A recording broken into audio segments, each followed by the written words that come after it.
चुकंदर जो है वो सर्दियों में बहुत इंपॉर्टेंट है यूज़ करना, खासकर ब्लड प्रेशर के पेशेंट्स को बहुत बेनिफिट करता है, एनीमिक पेशेंट्स को बहुत बेनिफिट करता है because of its rich nitrate content. ये हफ्ते में एक बार शक्करकंदी की चाट घर पे बना के खाइए। शक्करकंदी जो है वो बहुत ही ज़्यादा रिच होती है बीटा कैरोटीनॉइड्स में। विटामिन ए की बहुत ही हाई फॉर्म है। गाजर का जूस आप ले सकते हैं चुकंदर और आंवला डालकर।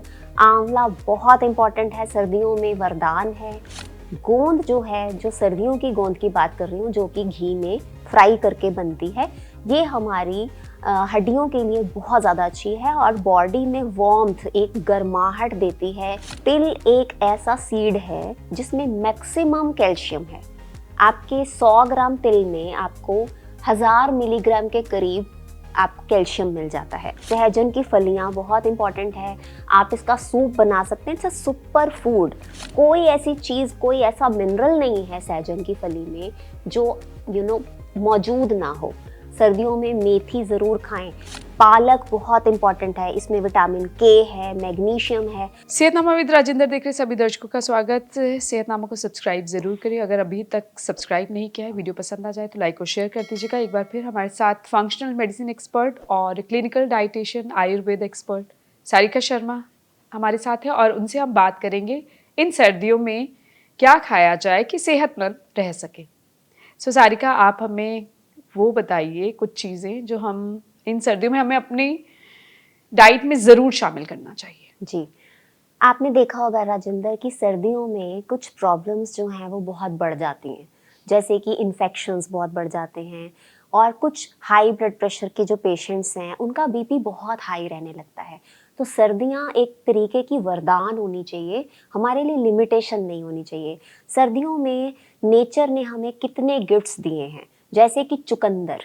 चुकंदर जो है वो सर्दियों में बहुत इंपॉर्टेंट है यूज़ करना, खासकर ब्लड प्रेशर के पेशेंट्स को बहुत बेनिफिट करता है, एनीमिक पेशेंट्स को बहुत बेनिफिट करता है because of its rich nitrate content. इसमें नाइट्रेट नाम का एक चीज़ होती है जो कि हमारी बॉडी में जाके नाइट्रिक ऑक्साइड में कन्वर्ट होता है, जो हमारी सारी वेसल्स हैं, ब्लड वेसल्स, आर्टरीज को एक्सपैंड करता है, उनको खोलता है और हमारा ब्लड प्रेशर बिल्कुल नॉर्मल हो जाता है। तो चुकंदर को थोड़ा सा स्टीम करके लिया जा सकता है? कच्चा भी लिया जा सकता है, स्टीम करके भी लिया जा सकता है।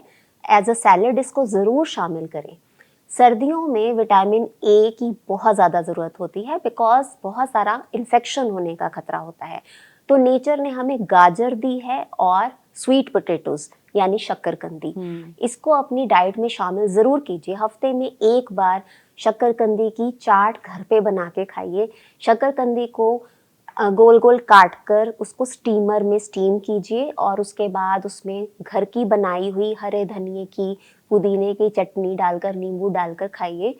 आप देखिएगा कि आपकी स्किन हेल्थ बहुत अच्छी होगी इससे और आपकी आईज की हेल्थ बहुत अच्छी होगी। शक्करकंदी जो है वो बहुत ही ज़्यादा रिच होती है बीटा कैरोटीनॉइड्स में। विटामिन ए की बहुत ही हाई फॉर्म है और बहुत बायोअवेलेबल है, बॉडी के लिए बहुत ही ज़्यादा अच्छा है। फाइबर से भरा हुआ है, ओवरऑल बहुत अच्छा है। इवन शुगर पेशेंट्स भी शक्करकंदी खा सकते हैं। गाजर का जूस आप ले सकते हैं चुकंदर और आंवला डालकर। आंवला बहुत इंपॉर्टेंट है, सर्दियों में वरदान है। विटामिन सी भरपूर है इसमें, आपके बालों के लिए, आपकी स्किन के लिए, आपकी इम्यूनिटी के लिए बहुत इंपॉर्टेंट है। सर्दियों में बहुत लेडीज़ को जैसे हड्डियों वगैरह में थोड़ा दर्द हो जाता है या फिर काफ़ी स्टिफनेस लगती है, इन्फ्लेमेशन बैक लगती एक है, प्रॉब्लम, कमर दर्द की प्रॉब्लम बढ़ जाती है जी, कईयों में। तो उनको अलसी में गोंद मिला के ना लड्डू बना के रख लेनी चाहिए। गोंद जो है, जो सर्दियों की गोंद की बात कर रही हूँ, जो कि घी में फ्राई करके बनती है, ये हमारी हड्डियों के लिए बहुत ज़्यादा अच्छी है और बॉडी में वार्मथ, एक गर्माहट देती है। दूध पिलाने वाली जितनी माएँ हैं, ब्रेस्ट फीडिंग मॉम्स हैं, उनके लिए दूध बढ़ता है ये वाला गोंद का लड्डू खाने से। तो ये बहुत इम्पॉर्टेंट है। बाकी जो सरसों का साग है वो सर्दियों में आता है। It is very important. जितनी भी क्लोरोफिल रिच वेजिटेबल्स हैं, मेथी है, साग है, ये सर्दियों में, पालक बहुत इंपॉर्टेंट है यूज़ करना। सर्दियों में आपका नेचुरली मेथी में कैल्शियम से भरपूर, ठीक है, क्लोरोफिल से भरपूर, तो ये नेचुरल कैल्शियम है। सर्दियों में आप एक तो बिटर वेजिटेबल जा रही है आपके अंदर, एक आपको कैल्शियम भरपूर मिल रहा है। आप सर्दियों में मेथी ज़रूर खाएं। पालक बहुत इंपॉर्टेंट है, इसमें विटामिन के है, मैग्नीशियम है। अगर आप पालक की 1 कटोरी हर रोज़ खा लेते हैं ना, तो आपको जैसे फीमेल्स को 320 मिलीग्राम मैग्नीशियम हर रोज़ का चाहिए, तो काफ़ी हद तक वो पालक से आपका पूरा हो जाता है। मेल्स में आपको 400 मिलीग्राम रोज़ का मैग्नीशियम चाहिए। आप पालक ज़रूर खाएं सर्दियों में। और मैग्नीशियम अगर आपकी बॉडी में भरपूर है तो आपको मालूम है कि आपका विटामिन डी अच्छे से एब्जॉर्ब होगा, आपको रात को अच्छे से नींद आएगी, आपकी मसल्स के लिए बहुत अच्छा है, आपके स्ट्रेस के लिए बहुत अच्छा है। ओवरऑल सर्दियों में डिप्रेशन की प्रॉब्लम बहुत ज़्यादा बढ़ जाती है। तो अगर आप गाजर, मेथी, पालक, शकरकंदी ऐसी चीज़ें खाते हैं तो आपकी बॉडी में माइक्रो मिनरल्स बनते हैं, आपके अच्छे हार्मोन्स बनते हैं जो कि आपको ओवरऑल बेनिफिट करते हैं।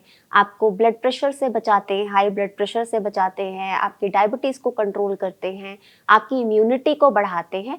ओवरऑल आपके लिए बहुत बेनिफिशियल होते हैं। सर्दियों में आपको सिट्रस फ्रूट्स बढ़ा देने चाहिए। इवन जितने भी हमारे वात के पेशेंट्स हैं ना, आयुर्वेद के हिसाब से जिनका कॉन्स्टिट्यूशन वात डोमिनेंट है, उनको भी हम सर्दियों में सिट्रस फ्रूट्स खाने की सलाह देते हैं। अदरवाइज वात के रोगियों को खट्टा नहीं देते हैं, लेकिन सर्दियों में वात टाइप के पेशेंट्स को सिट्रस फ्रूट्स खा के आराम मिलता है। जैसे संतरा है, किन्नू है, मौसमी है, आंवला है। ये चीज़ें अपनी डाइट में शामिल करना बहुत ज़रूरी है सर्दियों में। एक आपके तिल सर्दियों में बहुत इंपॉर्टेंट है खाने। तिल एक ऐसा सीड है जिसमें मैक्सिमम कैल्शियम है। आपके 100 ग्राम तिल में आपको 1000 मिलीग्राम के करीब आपको कैल्शियम मिल जाता है। और तिल क्या करता है, आपके बाइल फ्लो को इम्प्रूव करता है। तो आप जब भी सर्दियों में हाई फैट फूड खाते हैं ना, तो तिल जो है वो उसको एब्जॉर्ब कराने में मदद करता है। तो तिल के लड्डू आप बना के खा सकते हैं, आप ताहिनी नाम की चटनी बना के खा सकते हैं। सर्दियों में तिल ज़रूर इन्वॉल्व करें अपनी डाइट में। Drumsticks are very important. हाँ, और इस वक्त तो आ रही होती हैं, है ना, मोरिंगा के पत्ते, सहजन की फलियां। सहजन की फलियां बहुत इंपॉर्टेंट है। आप इसका सूप बना सकते हैं। It's a super food. कोई ऐसी चीज़, कोई ऐसा मिनरल नहीं है सहजन की फली में जो मौजूद ना हो। मतलब इट्स एम्पल अमाउंट। अगर आप उसका कैल्शियम का कंपैरिजन कर दें किसी भी हाईएस्ट इतना उसमें कैल्शियम है, इतना आयरन है, विटामिन के है, इट्स अ फुल पैकेज। तो इसीलिए आप सहजन की फली की या तो सब्जी बना सकते हैं, आप सहजन की फली का सूप बना सकते हैं। और सहजन की पत्ते जो होते हैं ना, वो बहुत ही ज़्यादा थेराप्यूटिक है। मोरिंगा, हम अपने पेशेंट्स को मोरिंगा ज़रूर बताते हैं, खासकर जिनको हड्डियों की प्रॉब्लम होती है। It's very good for your bone health. आप वैसे ही मोरिंगा के पत्ते धो के और पराठे में भी डाल के आप जी उसका पराठा बना के खा सकते 15-20 हैं। पत्ते ऐसे भी चबा के खाए जा सकते हैं। जो अमरूद है वो बहुत इंपॉर्टेंट है। अमरूद जो है ना, वो डायबिटीज के पेशेंट्स के लिए भी बहुत इंपॉर्टेंट है। आईबीएस के पेशेंट्स भी अच्छे से पचाते हैं। जिनको भी पेट संबंधी समस्याएं हैं उनके लिए अमरूद बहुत अच्छा है। अमरूद विटामिन सी से भरपूर है, इसीलिए अमरूद खाना बहुत ज़रूरी है। ब्लड शुगर को स्टेबलाइज करता है। तो अमरूद के सीज़न में अमरूद को बिल्कुल मिस ना करें। संतरे से भी ज़्यादा विटामिन सी होता है अमरूद में, तो अमरूद ज़रूर अपनी डाइट में शामिल करें।